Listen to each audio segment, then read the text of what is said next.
was Jesus, and why did he come? These are honest questions that sometimes linger below the surface of a festive holiday atmosphere.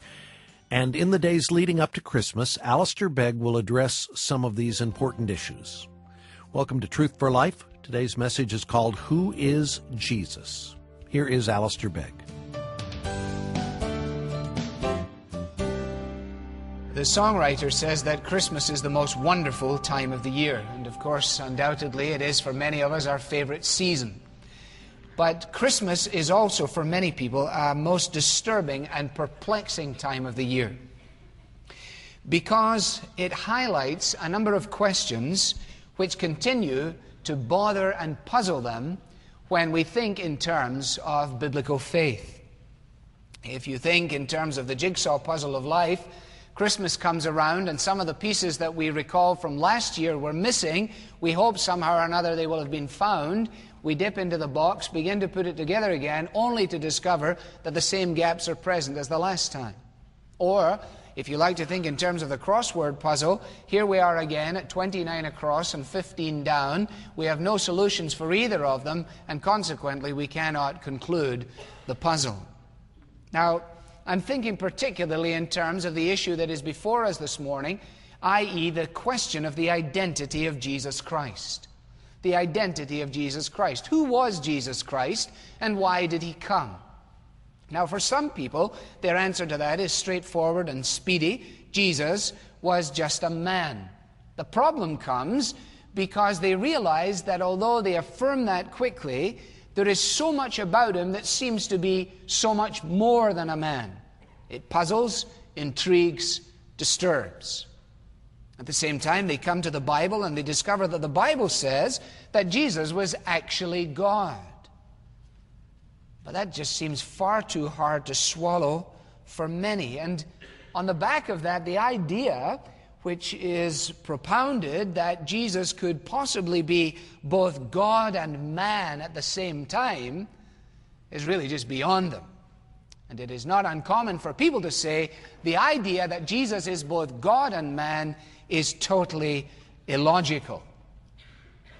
But to suggest the absurdity exists between godhood and manhood is not apropos, because godhood and manhood are two different things. God is creator and man is creature.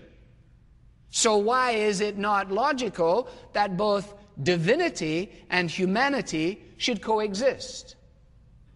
Now, that doesn't address the issue of whether they do or not. It just addresses the issue of to say that it is illogical, i.e. a square circle, is challengeable. For example, says Alistair McGrath, what about my friend Francis? My friend Francis, he says, has dual nationality. He is both British and Swiss. Spinoza suggests that to say Jesus is divine and Jesus is human is logically incompatible. But says Alistair, what about Francis? For we may say of Francis, Francis is British and Francis is Swiss. A logical contradiction exists if, and only if, being British excludes being Swiss. But since it doesn't, what may appear to be contradictory, in fact, is possessed of no contradiction at all. So therefore, why at the logical level should being human exclude being divine? Cannot Jesus be both a citizen of heaven and a citizen of earth? Now you see, we need to be thinking these things out in these days. And I'm addressing this with you this morning and for however long it takes to get through it, because I feel a great sense of burden for the congregation that we do not simply wander into the thoroughfares of America, a bit like the Englishman trying to buy stamps in a post office in Paris, who, when he is encountering the man behind the counter who speaks to him in French, the Englishman determines that he will just speak English a little louder and a little slower, believing somehow in the pomposity of it all that he may choose still to speak his own language louder and slower, and the individual will thereby respond to it accordingly. In terms of Christian faith, some of us are living with the illusion that the way to speak into our world is just to speak a little louder and a little slower. So we continue to affirm certain things, and we think that simply to affirm them means that people buy them, believe them, understand them, accept them. And they don't. And frankly, they shouldn't. Because we are pompous to believe that we may simply bang on the same drum, do none of the difficult thinking, be unable to engage people in meaningful dialogue, and somehow or another discover that they enter into believing faith on the strength of that kind of thing. Now, did Jesus ever claim to be God? That's the question. That's the bottom line.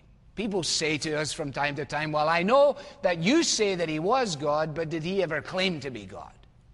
We have a sneaking suspicion, say our challengers, that the reason that you declare him to be God is because you need him to be God.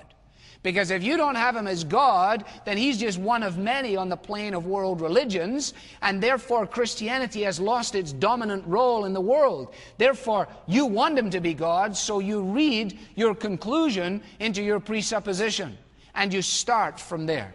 Well, then what do we say in response to that?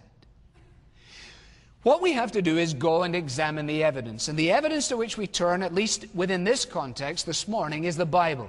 Let us start from the Scriptures and say, okay, let us go to the Bible and answer the question, does Jesus claim to be God? If he does, then we need to respond to it in that way. And there are places where Jesus makes direct claims, to which we'll come, and there are also ways in which Jesus makes indirect claims. I want to address with you 4 of these indirect claims to divinity made by Jesus. First of all, and you'll need to allow your fingers to do the walking here, Jesus made staggering claims about his ability to meet the spiritual needs of others. Jesus made staggering claims about his ability to meet the spiritual needs of others. If you take the Gospel of John, for example, and just read through it, you discover a great succession of I am statements made by Jesus. I am the light of the world. He who follows me will not walk in darkness. I am the bread of life. I am the door. I am the good shepherd. I am the resurrection and the life. I am the way, the truth, and the life, and so on. Now, why are all these things significant? Well, it's important to realize that when Jesus makes each of these statements, he is claiming that he and he alone could meet every individual's need for forgiveness, peace, security, direction, and he alone could bring them into a living, eternal relationship with God. That's what he's saying when he says these things. He is not simply making interesting statements. He is actually affirming certain convictions about who he is. Follow me, he says, and you'll never walk in darkness. Eat the bread of life, and you'll never hunger again. Follow me, walk with me, and I'll take you directly into heaven. It is impossible, it is difficult to imagine how anyone in his right mind could make even one of these claims without believing himself to be God. How in the world would anybody ever walk onto the stage of human history and say, I am the way, the truth, the life. Nobody comes to God the Father but through me. He is either a bad man telling lies, or he is a madman, totally deluded, or he is the God-man. He is actually who he claims to be.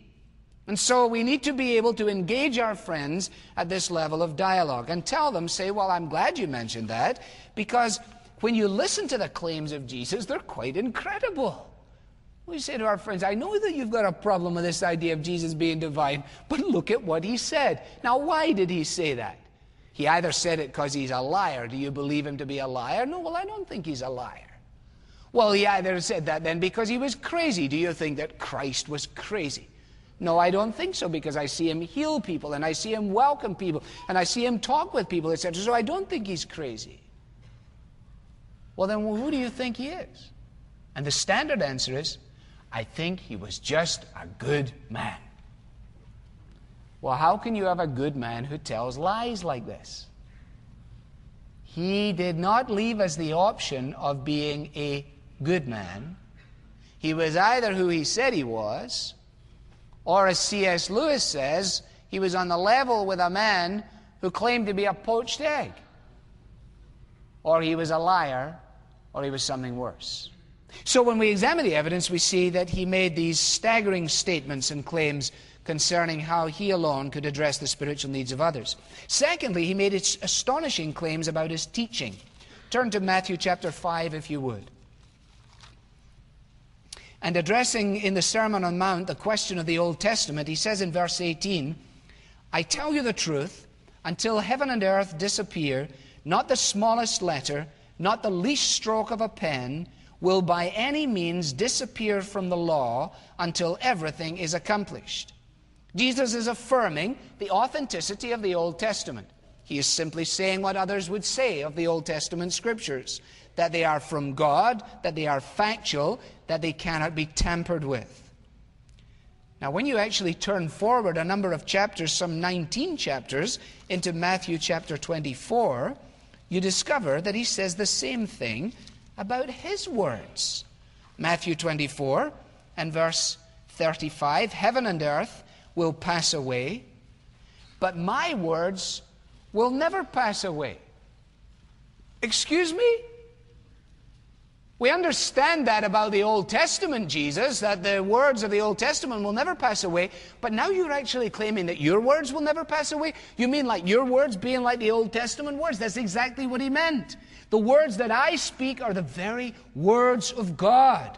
They will never, ever pass away. And interestingly, 2,000 years later, here we are in the second morning service, studying the very words of Jesus, which he said will never pass away, despite the fact that centuries have tried to grind into the dust of oblivion the very truth of the Scriptures.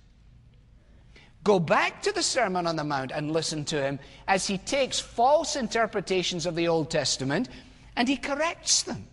Chapter 5 of Matthew, verse 21, he says, "You've heard it said to the people long ago, 'Do not murder, and anyone murders will be subject to the judgment.'" Verse 22, "But I'm going to tell you that anyone who's angry with his brother will be subject to judgment."